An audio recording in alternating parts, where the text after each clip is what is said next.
Alright, we have a match.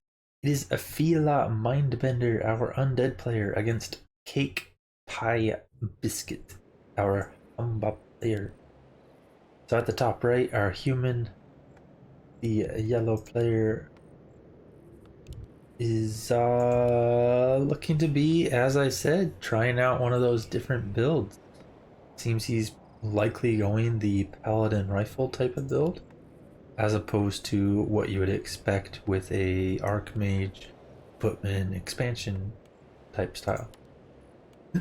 So deviation here already from the start from the standard, but this is definitely not an uncommon strat. You just I mean, I guess it's uncommon, it's just not an unheard of strat, right? But yeah, it is going to be paladin rifle, I assume. And for the undead side, we have the fast fiend build, which I do believe is uncommon against human. I think normally undeads go for either fast DK and harass right away, get their tech right away, only like one fiend, maybe backpack, or they go for ghoul build and try to counter expand themselves. So a bit of deviation from both sides. Also, I'm not really sure who this benefits more. They're essentially playing the same type of build right now. You know, late altar, late ranged unit that requires another building, the graveyard, the blacksmith. They got their healer, which is the paladin, and the death knight. Like, they're playing the same build right now, essentially, but different races.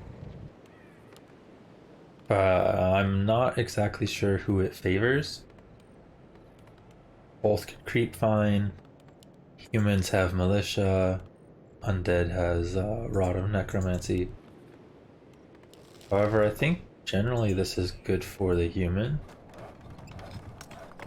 I'm not sure.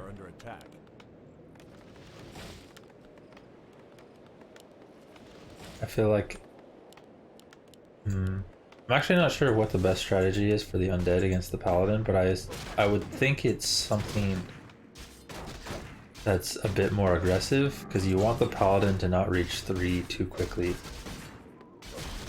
because then he goes in with Divine Shield and Steph of Telly and he kills a bunch of acolytes. Whereas Death Knight can't really do that, because Death Knight does not have access to a shop with clarities, nor does he have access to Archmage or Blood Mage to provide more mana. Also, he killed that Null, I believe, but he didn't get the item because it like died around the corner. So, yeah. He is looking to be aggressive now. Should be able to find the human if he wants, but he might just... Okay, he is going to just creep the camp. So both sides content with just creeping right now. Ends up being a little bit risky camp for the undead, because the human may come here at this moment. But he does finish the ogre in time. And now, if needed, he can back off. Will the human call militia for this? Or is he gonna creep me? I think he's just gonna go to the green then. I was thinking he might militia creep this, but yeah, he's just gonna go for the green. These camps are like, they can be good for their item, you know, sometimes you can get sentry wards or wand of illusion, but they're way out of the way. Like, having to travel this far over to the side always kind of sucks. He does get wand of illusion, very good item.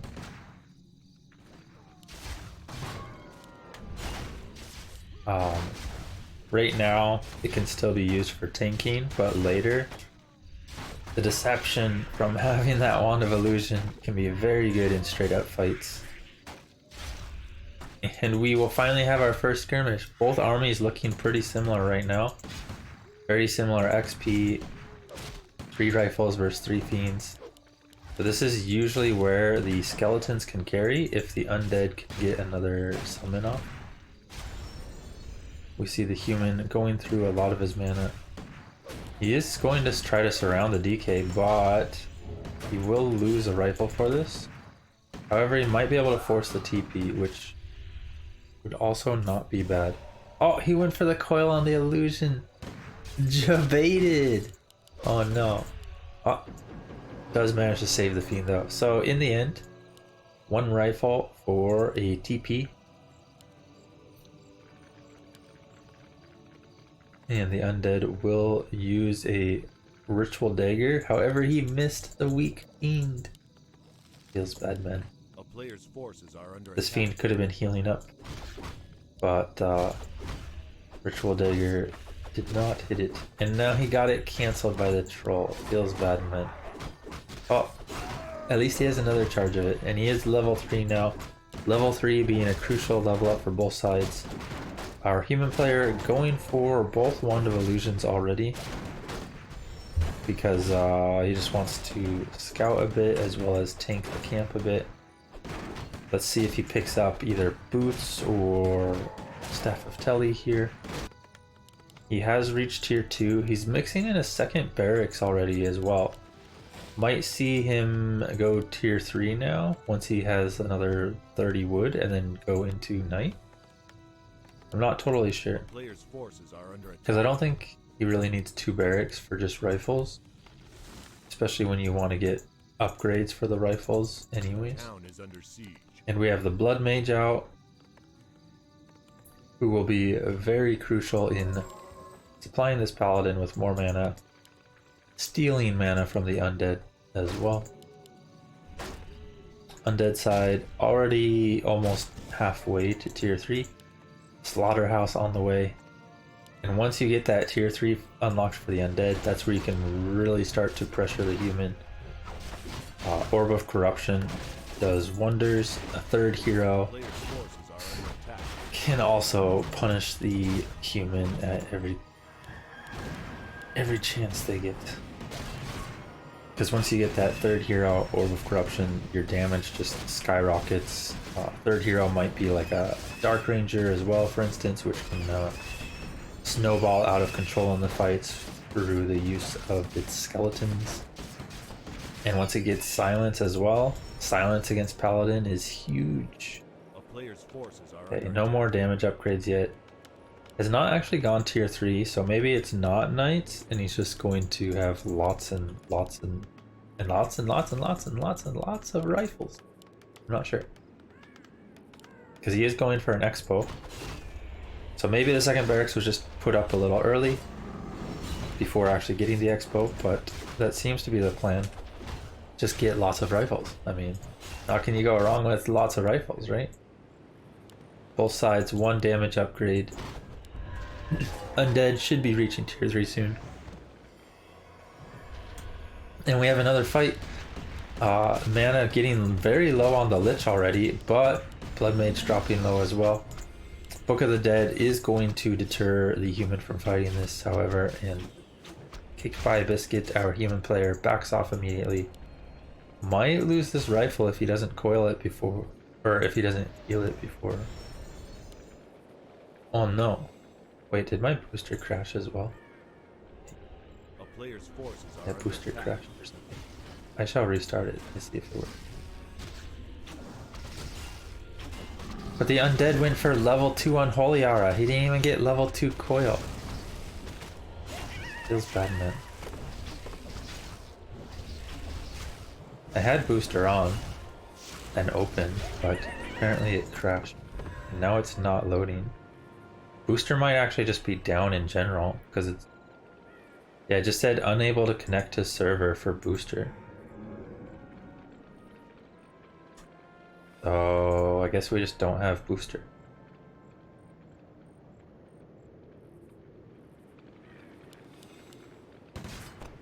Yeah, I don't think there's anything on my end that screwed up. I think it's just down. Anyways, A player's forces are under attack. what I was going to say is, after that coil came in, I looked at his skills. He has level 2 Unholy Aura when he was level 3. He's level 4 now, so he probably has level 2 coil. But his coil there only did 100 damage, which is... that's a bit rough. It wouldn't have killed anyways. The rifle had like 210 health. Would have survived with 10 health. And it is going to be just rifles and more rifles. So we got second damage upgrade on the way. Forces are under attack. And I mean, rifles and more rifles can do good. Usually you do want to mix in a few casters, like some priests. Blood Mage can supply a bit of mana to the priests as well through Siphon if he wants. Dependent of energy, oh my god. I'm not actually sure how good it is with Siphon, because or when you have access to Siphon. Because usually an extra mana pool doesn't matter since you're going to be stealing mana all the time anyways. The extra mana pool is more crucial when you are taking like a long fight and you don't have anything to replenish mana. And our human player is going to spot the expo, immediately cancelled by the Undead. Does have Devotion Aura as well, so no Divine Shield. And we might have a little skirmish here, immediately coiling the Blood Mage. But the Blood Mage is a bait. That's what the human wants, because then he just Holy Lights it. Okay, well, maybe next time he'll Holy Light it. This time, Blood Mage goes down, Rifle's getting focused next. Very good focus fire from the Undead. DK getting surrounded, but has an invuln.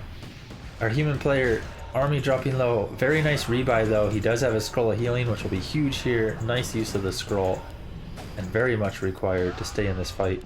Can he heal the Blood Mage this time? Does get the heal off, focusing the DK. DK has no TP. He can Holy Light it. That's a dead DK. No, he missed it. The hand raised up, but the light didn't go off. Oh no, Mr. Paladin. Ah, level 4 reached. Crucial level up. Rebuy on the Blood Mage once again. Rifles falling all over. The Undead has no mana left though, and the DK still low. DK coming in. Might get holy. Oh, he pops his own mana potion. Snipes the Paladin. And that just turned very quickly in favor of the Undead. Oh. Human player ended up getting a little overwhelmed at the start of that fight, losing the Blood Mage before the Holy Light could go off, having to rebuy, losing the Blood Mage again. Let's see if our human player can come back from that. Last game was by no means a bad game for the human.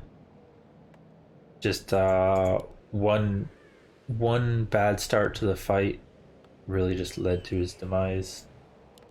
But we'll see if he'll be able to change it here. Undead once again going for the Fast Fiends, which, as I said before, I think is very uncommon in this matchup. But it worked out for him last game. He got his creeping done. And yeah. Also, it looks like Booster is working this time.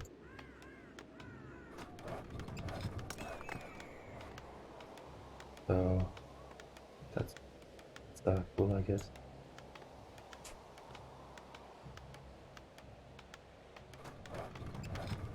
And our human player on the other side is once again going to go for the Pally rifles. So no Archmage, no Footmans, straight into those rifles.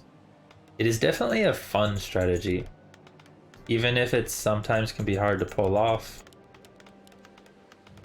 It is a lot more fun playing a different first hero when you can. So going something like Blood Mage or Paladin like this is pretty fun. We'll see if he can execute it better this time by not getting his heroes caught out like that. But otherwise, yeah, we might see a lot of more of the same. See if the human goes for another tier 2 expo or not, or maybe he'll expo sooner this time. Undead should be queuing up his Fiend and DK here now. Yeah, it is going to be DK Fiends And it is going to be the Paladin rifles.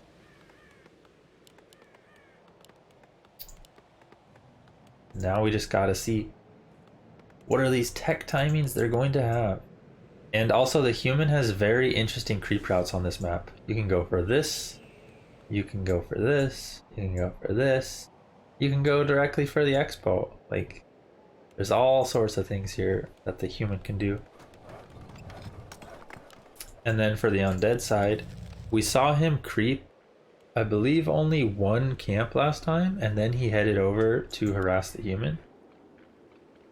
Or spot the human if the human was expanding at least.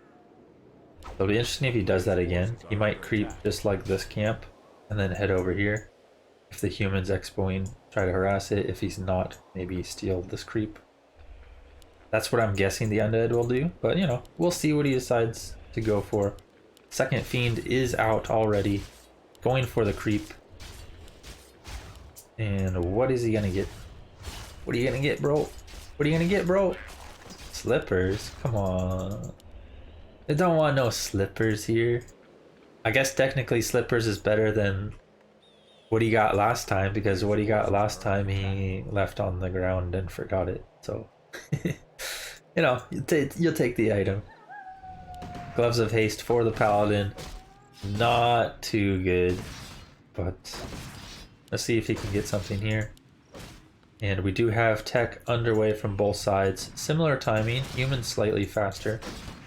Replenishment potion for the Paladin. Actually really good if you get Divine Shield, but I believe he's more of a Devotion Aura player. And we do see Devotion Aura picked up once again. So it will likely be an out of combat replenishment potion. Can still get value, of course. Especially with this early game creeping, you can use a Holy Light and tank some with your Paladin and then heal it all up through the replenishment if you want. Mantle, that one's okay. Extra mana. Later, potentially damage for the Blood Mage. Talisman of Evasion. Definitely not bad. For tankiness on the DK, and the DK will likely get focused, as we saw last game. A player's forces are under attack. Third Ziggurat getting added. Wants to be able to breach 30 food at tier 2. And I think that's just a result of him going the fast fiend build rather than fast DK. Little militia creeping here, and human has already reached level 3. Now, is he going to go for the harass this time? Maybe poke around? Is he going to get the Staff of Telly? We see a Scroll of the Beast, which can actually be insane for human with these rifles, because he gets damage upgrades. We already have one finished, and once he reaches tier 2, we might see that second one. And adding a Roar Scroll on top of that, oh man, you can really start focus firing down those heroes, those fiends, add in a Holy Light for some extra damage, and just everything can die on the undead side. Because the undead is unlikely to have destroyers for quite a long time, if ever. Like, you don't even need destroyers if the human has no slow, no water elementals, and a lot of anti-air rifles. Wand of Lightning Shield, not too great. Might see him leave it behind here because he is already getting inventory starved. But he might just use the replenishment instead. Maybe should be tanking with the Paladin and then use the replenishment here. But yeah. Yeah, does use the replenishment, grabs the ring. Undead, grabbing a mana potion, which is a very interesting choice. He does still have a full mana already, 300 mana. And this time, getting level 2 coil. Maybe it was a misclick last game. He had level 2 aura at level 3. And human getting caught out here, needs to be careful with these rifles. They can die quickly to a coil if the Holy Light doesn't go off. And we see some nice switch of focus fire, but focus fire on the undead as well, making him have to invest the coil on his own fiend to save it. Blood Mage has arrived. Rifle count also is higher than the fiend count currently. Lich on the way, tier 3, halfway done. Slaughterhouse as well, almost finished. So Undead going to be hitting a good timing soon with the Orb of Corruption, potentially a third hero. This rifle does get healed in time, and Human going to fight back here. Undead needs to be very careful. It does get one rifle, but can lose this Fiend to a Holy Light. So 1 for 1 so far. Continuing to trade, but Siphon puts a huge advantage for the Human in this fight. Going to have a big mana advantage. Can start pooling mana over to the Paladin now. Scroll of the Beast, it does get used. This damage is really picking up. Holy Light saves that rifle. One more rifle starting to drop low, but Fiends are falling. The Undead overcommitting a bit here, especially against the Scroll of the Beast and this Blood Mage. You don't really want to be taking a straight up fight against the Blood Mage when he's sapping all your mana. And now we might see a surround. He gets the surround, but it will just force the TP out. Still good. Oh my god, he almost even killed the Lich there, dude. The damage is insane with this Scroll of the Beast. Oh. It is one of those items you might have wanted to save till later when you have even more rifles and like a second damage upgrade. But the value he got there was pretty good. It's a lot of Fiends down. Almost even killed the Lich there at the end. You know, a good fight for the Human before the Undead had his Orb. We do see Orb now though. Statues on the way, one already out. And the Undead will likely just be trying to push back up to 50 food. We do not see a second damage upgrade yet. Our Human player does have the resources for it, but likely wants to set up his expansion first. He likes this tier 2 expansion, second racks, mass rifles type of style. And Ruined Bracers, oh my god, that's pretty good. Ring of Regen as well. Oh, this is huge for his Paladin, dude. Especially because he actually did play Divine Shield this time. So level 1 Devotion, level 1 Divine Shield. These are still really good though. Keeping that Paladin healthy during the fight is crucial because the Paladin is the one that you cannot heal with your Holy Light. And we have Scroll of the Beast for the Undead side now, which can also get quite a bit of value as the Human does not have Breakers, does not have Priests. We do not see a Sanctum coming up yet either, just more rifles. So against more rifles, having your own Scroll of the Beast can also get a lot of value here for the Undead. However, I'm pretty sure he would have also been happy with healing or invuln or mana. So like pretty much any of the items can get value here for the Undead. Human taking the center camp. Wand of the Wind is an insane item. It can be awkward to know exactly what the right timing is sometimes, but the value you can get against this sort of Undead army is huge. Wand of the Wind on the DK and then focus the Lich, like that's a dead Lich. This Lich only has 500 health. And Holy Light doing like, you know, significant chunk of damage itself. We see Wand of the Wind used instantly, going to be used just to pick off a Fiend. Might see the Scroll of the Beast popped, we do. Undead now looking very strong with its right click damage. Focus Fire coming out on the Blood Mage. Do have a heal scroll here still. Blood Mage still continuing to get focused. Holy Light in time. Need to get some Siphon off on this DK. DK, lots of mana because of the Wand of the Wind keeping him up in the air, preventing him from using it. Militia have arrived, but they're about to time out already. And with this second A-bomb here, the Human going to struggle hard to really kill much. Scroll of the Beast finding huge value here from the Undead. The Human not having much left calls the GG, and Fila will be taking 2-0.